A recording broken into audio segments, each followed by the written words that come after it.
know, Balmain boys don't cry.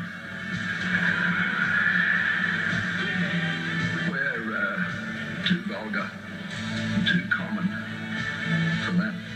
And usually we vote Labour anyway. What I was trying to say was that I've been so battered by so much rumour, smear and innuendo that people would be forgiven for thinking that I didn't have any feelings at all because I kept bombing up. What I was really trying to say was that Balmain boys do cry.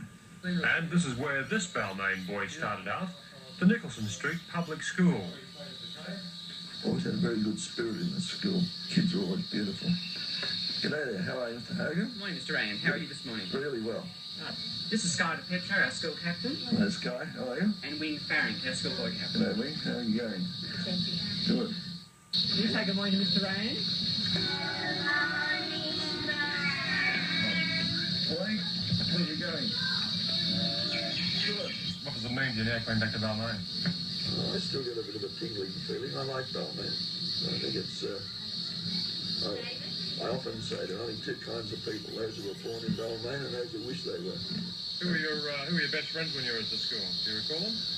Yes, of course I do. A fellow called Us's Leo. Why Us's?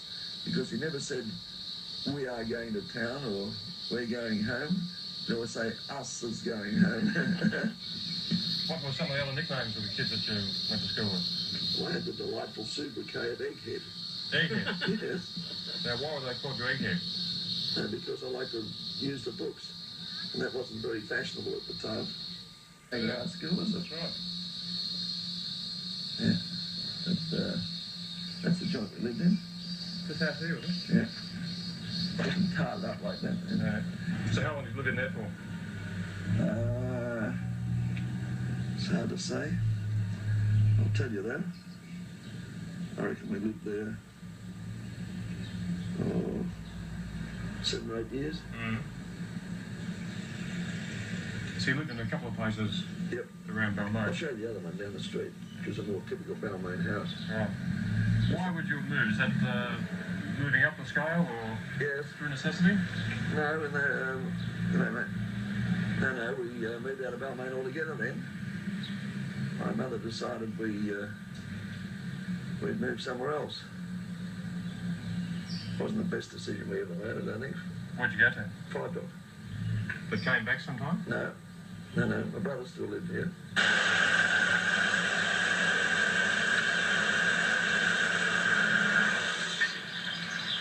Oh, how are you? You all right? Yeah, pretty hot day. It's scorching, isn't it? It's a real Balmain Christmas weather. Yeah. You only get the good weather in Balmain. That's right. How are things? All right. Yeah, Not bad. I think I might come in and we might, you got a cool Foster's or a cool Tooheys? No, Foster's. Foster's, right. I've been hearing some good stories about life in Balmain in the old days. Yes, it was a good suburb once. I gather when the young Neville came along, you were pretty well grown up at that stage. Yeah, I was about 18 or something. So what are your best memories of Neville as a youngster? Very good boy. He's always been a good brother. Excellent. So see, when I go over and see him and have a can of beer and a few prawns with him every so often, not every so often, every week, he tells me what I should have done for the week and where I slipped up or where I could have tailed up the opposition a bit more expertly than I did. Oh no, he's not short on advice. As a matter of fact, I rate his opinion just about the most sensible and sober opinion that I get from any source. I'll see you over the weekend. You want up with you? I will indeed. Yeah. And I'll get you a bit of fish. Okay, mate. So I'll see you over the weekend. All right, son. Righto, son. All See you right. later. Ta-da. See you. All right. So we've been here at 3:30 in the afternoon on a weekday in Balmain. When you were a kid, what would we have found happening here?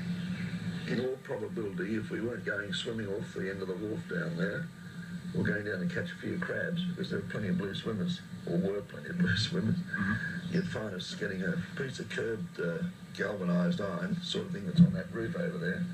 And you'd get some dripping from your mother and you'd grease your sheet of galvanised iron and you'd slide down the drain and that hill down the road. Really kill yourself too. Sounds a bit dangerous. It was good. Every kid had his piece of galvanised iron. That's what we used to do for sport. Where did the galvanised iron come from? Someone's roof? Oh, if it wasn't a bit handy. What other mischief did you get up to here, Jigner? Well, that was a lovely orchard over there. And there's a dragon lady lived in there. If she caught you, she'd pinching the fruit. She'd take your trousers off and send you home without your trousers. She was a dreadful old harridan. Did you ever lose your trousers? They didn't call me Nifty for nothing.